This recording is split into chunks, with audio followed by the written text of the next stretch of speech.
Europe 1 Matin spécial présidentiel.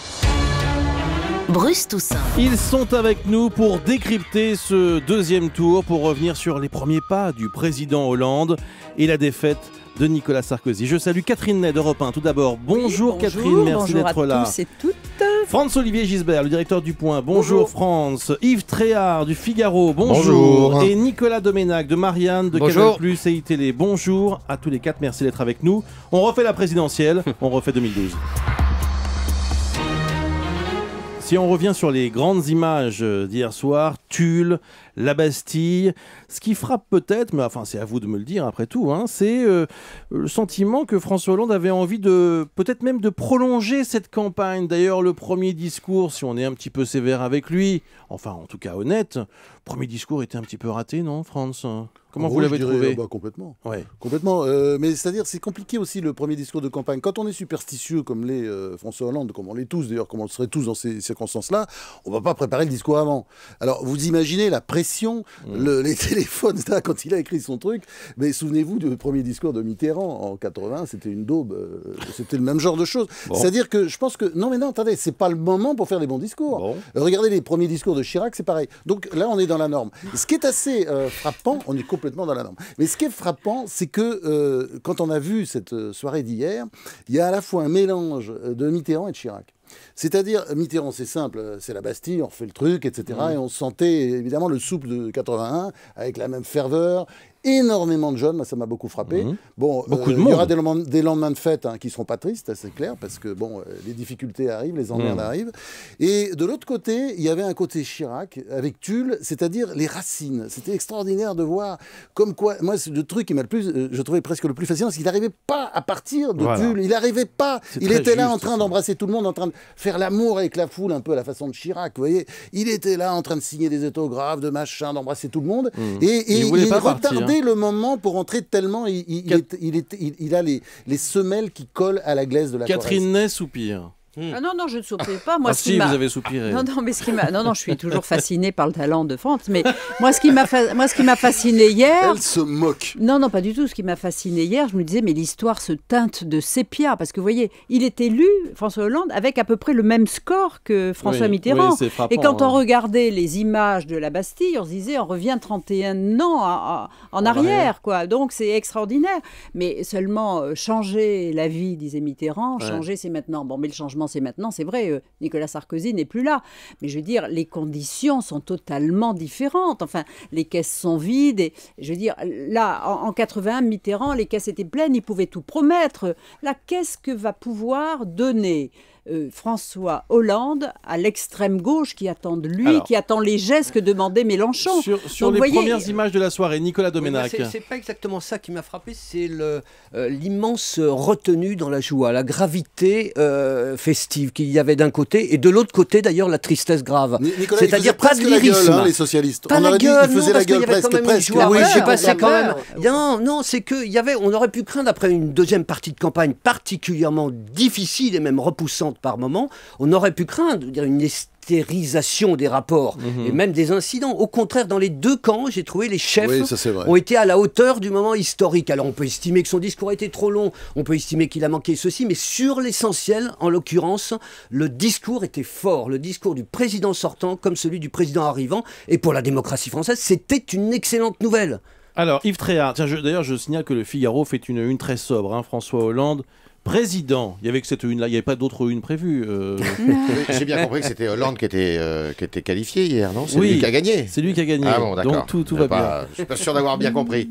Alors, Yves Tréhard, les premières images de la soirée, Tulle, la Bastille, mais moi, je suis pas d'accord avec Franz, qui est un fin connaisseur de François Mitterrand. Le soir de 81 à Château-Chinon, il fait un discours assez remarquable, Mitterrand. Non, dans le ton, il y avait du monde. Non, il y a de l'émotion. Il y a plus d'émotion qu'hier. Je vais me rattraper quand même parce que le discours de la Bastille, qui est totalement improvisé, est beaucoup mieux. Oui, il y a des mots-clés qui reviennent. Non. Revenons à 2012. Et laissez parler Yves Tréhard. Alors, Franz, à la Bastille, il dit merci. Bon, Oui, n'importe mais qui peut le dire. Il y a quelques phrases Ouais. importantes. Alors qu'il y en a pas dans le conseil, discours de au conseil général, il nous fait en Corrèze, il nous fait un discours de président du conseil général de Corrèze, comme dit Franz, il embrasse les Corréziens, il les remercie, mais c'est pas un discours qui a beaucoup de relief. En plus, il y avait un problème d'éclairage quand on le regardait à la télévision, tout ça était très sombre.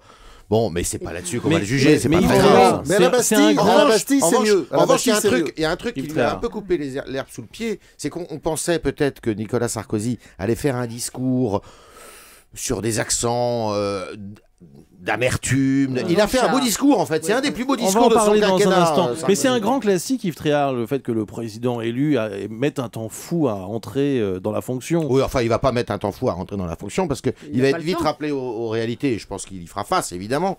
Parce qu'on dit que d'ici à la fin de la semaine, il devrait aller voir Angela Merkel, sans doute pour préparer le sommet, la semaine prochaine aux États-Unis, le sommet du G8. Oui, mais Puis, ce que dit Bruce Toussaint est très exact. Il y a une ivresse des hauteurs qui est pire que celle des profondeurs. Tous les présidents de la République, quand ils sont arrivés, ont oublié leurs engagements de sobriété et ont été pris d'une ébriété qui leur a fait commettre des fautes hallucinantes. Le dernier exemple en date étant Sarkozy, qui a loupé totalement son entrée. On va repartir au Fouquet. Je te donne cet exemple, mais chaque président, il faut reconnaître a fait que ses hier fautes soir, on a le fondatrices. sentiment que chaque détail, il fallait faire attention à tout. Il est arrivé en Mégane, en voiture. La voiture, c'était une Mégane en arrivant à la Bastille. Oui, deux chevaux. Il a quand même pris un jet privé. Je pense qu'ils ont hésité entre la 2 chevaux et la Mégane. Non, mais c'était. Il n'y a pas eu d'erreur ou il y a eu des erreurs hier soir? Ah non, mais je trouve que c'est le sans faute. Sur le style. Non, mais c'est-à-dire que là, François Hollande, vous avez un professionnel. C'est ça qui est extraordinaire. C'est quelqu'un qui prépare son coup depuis des années. Personne ne l'avait vu venir. Tout le monde l'a sous-estimé. Et là, il arrive, on voit très bien, c'est de la belle ouvrage. C'est-à-dire cette soirée, à part le discours, mais ça, je le répète, un discours d'entrée en fonction. Le comme reste, ça, c'est. Mais le reste, il y a zéro faute. C'est absolument. Catherine, incroyable. est-ce qu'il y a zéro faute juste dans le style, sur la forme, uniquement hier soir? En tout cas, aux dernières nouvelles. Catherine Ney. Moi, je trouve qu'on ne peut rien lui reprocher, c'est vrai. Moi, je suis d'accord avec Franz. C'était le discours. Moi, ce que j'ai trouvé pénible hier soir, mais ça, c'était pas dû à ce qu'il disait, c'était la façon dont il disait, parce qu'il était très enroué et qu'il n'était pas agréable à écouter. L'écouter était presque fatigant.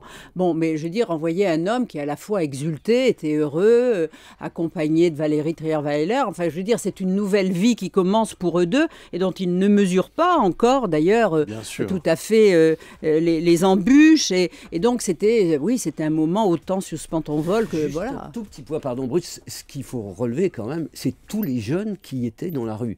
Je veux dire, c'était frappant. Enfin, moi, quand on y est allé, mais des milliers et des milliers de jeunes, comme si le flambeau était passé à une nouvelle génération.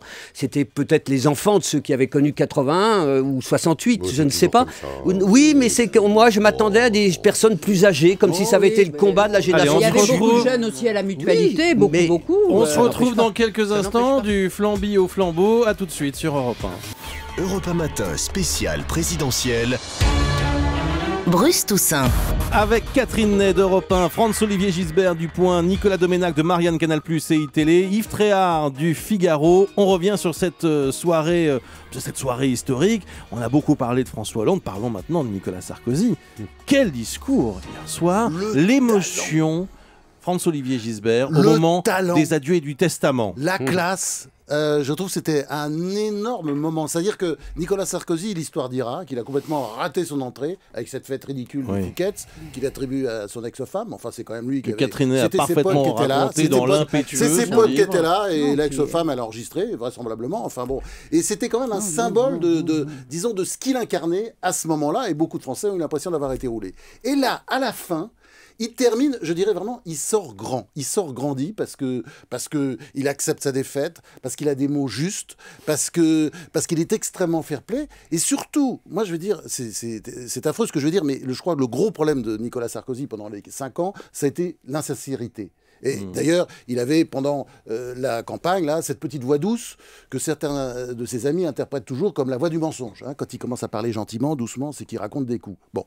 Et là, brusquement, on avait un homme totalement sincère. Et bon, il a un talent très évidemment ému. Inouï. Il a du charisme. Très ému. Il a du charisme. Mais je me dis que, vous voyez, il aurait mené cette campagne sur ce ton-là, avec ce ton de vérité, de sincérité. Il aurait peut-être Nicolas pu l'emporter au dernier Doménac, moment. vous qui n'êtes pas tendre avec Nicolas Sarkozy, Qu'est-ce que vous avez pensé de ce discours ? Je ne mesurerai pas sa sincérité comme ça, parce qu'il faut toujours se méfier, ainsi que le fait Franz-Olivier Gisbert. On a souvent été surpris sur des accents de sincérité qui se sont révélés ensuite insincères. Mais en l'occurrence, je trouve que d'une certaine façon, il a fait son premier discours de président. C'est-à-dire un discours rassembleur, un discours apaisant. Et au fond, c'était la démonstration, à mon sens, que toute la stratégie de tension ultra-droitière qu'il a choisie pour se faire réélire était une erreur totale. Et qu'il aurait pu mener, si c'était pris à temps, une stratégie totalement inverse de président rassembleur face à la crise, protecteur des Français, comme il l'avait envisagé à un moment, qu'il en avait le talent d'acteur, parce que c'est un acteur ébouriffant, et que là, voilà, on sentait bien que ce discours était la démonstration qu'il était passé à côté de son histoire. Catherine Ney. Oui, moi aussi, j'ai trouvé hier soir qu'il faisait un discours qui était assez formidable et que j'explique par le fait que pendant cette campagne, et surtout pendant les 15 derniers jours, je dirais entre parenthèses, il a fait une très mauvaise campagne, selon moi, mais dans les 15 derniers jours, il a découvert quelque chose qu'il n'imaginait pas. C'est qu'il y avait dans les foules de la ferveur et quelque chose qui était de l'ordre de l'affectivité. Il sentait de l'amour de la foule pour lui. Or, on passe à côté de Nicolas Sarkozy si on ne sait pas que c'est un grand affectif. Et je crois qu'il s'est nourri dans ce dernier mois, dans ces derniers 15 jours, de cet élan qu'il y avait vers lui. Et là, c'est ce qu'il a voulu rendre hier soir en disant « je vous aime ». Bon. Et c'est vrai que s'il avait été sur ce registre-là, s'il avait mieux expliqué ce qu'il avait voulu faire, en reconnaissant qu'il avait raté certaines choses, que la crise était là, plutôt que de trop droitiser son discours et de reprendre tous les thèmes du Front National, peut-être qu'il aurait été plus rassembleur, parce que au fond, ça s'est joué à très, très peu. Je suis pas sûr de ça. Est-ce qu'il a raté sa campagne ? Non, je suis pas sûr du tout de ça. Je crois pas du tout. Je crois pas du tout. C'est ce qu'il est bon ton de dire.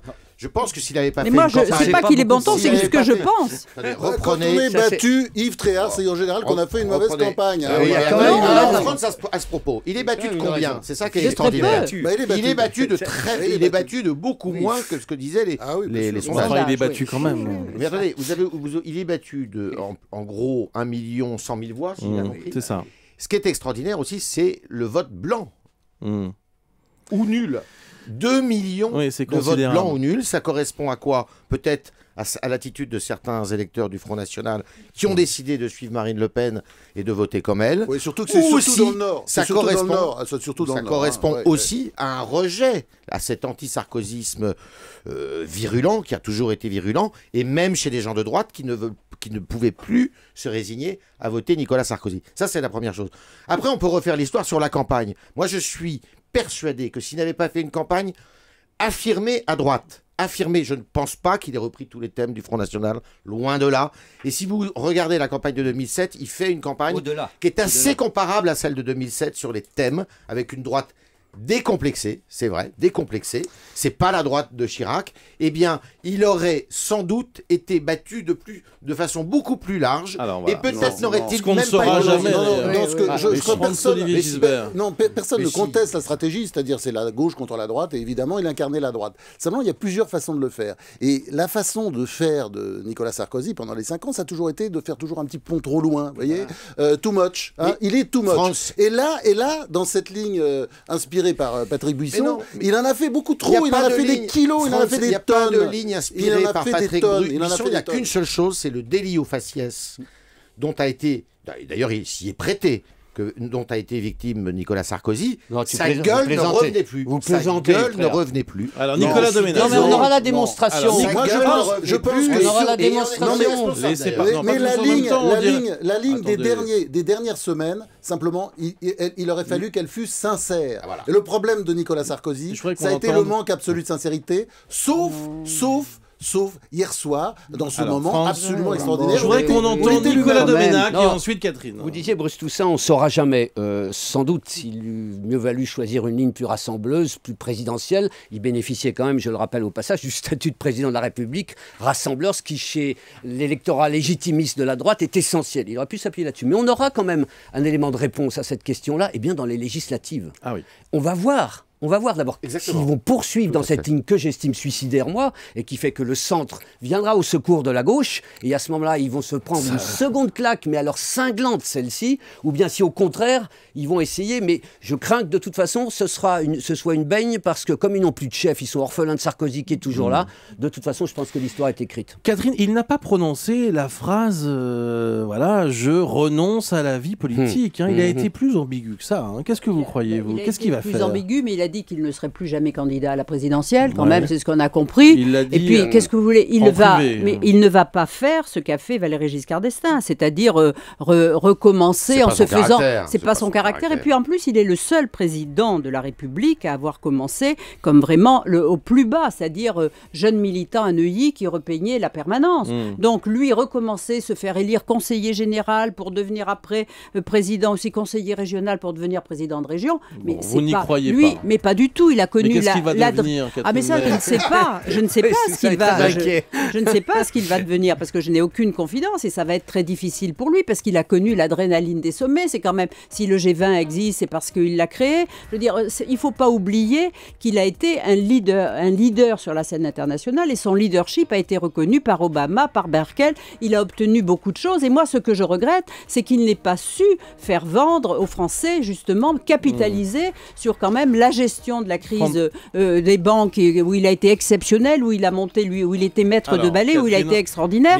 Alors, il y a à la fois, mais je me dis, est-ce que sa personnalité a fait qu'il a échoué? Et c'est vrai que quand on regarde le passé, on voit qu'en décembre 2007, il était à 50% d'opinion positive, en janvier à 40%, en février à 30%, 2008, et il n'est jamais remonté. François Gisbert, pour conclure, parce qu'on arrive au bout de... Catherine Ney est une grande sarcologue qui a écrit d'excellents livres sur Nicolas Sarkozy, mais il y a une Merci. chose qui me frappe quand elle dit ça, c'est qu'elle croit ce que dit Nicolas Sarkozy. Mais c'est bien la seule en France. C'est-à-dire que Nicolas Sarkozy, s'il dit qu'il ne se présente pas, je sais pas, moi j'ai toujours tendance à penser le contraire. Nous serons d'accord sur ce point-là, Franck. Moi je fais partie des journalistes comme Nicolas Domnac, comme Catherine Ney, qui ont entendu Nicolas Sarkozy dire tout et son contraire, disant régulièrement qu'il ne ferait pas de deuxième mandat, qu'il allait tout faire pendant le premier mandat. Il n'a pas dit ça. Il a dit ça. Il a dit ça. Allez, on il ne s'arrête se là. représenterait pas. Peut-être des fonctions européennes. Peut Peut-être des fonctions européennes. Moi, c'est ce Peut-être que des j'ai compris. fonctions européennes. L'histoire continue en tout cas. Merci d'avoir été avec nous tous les quatre. Merci beaucoup.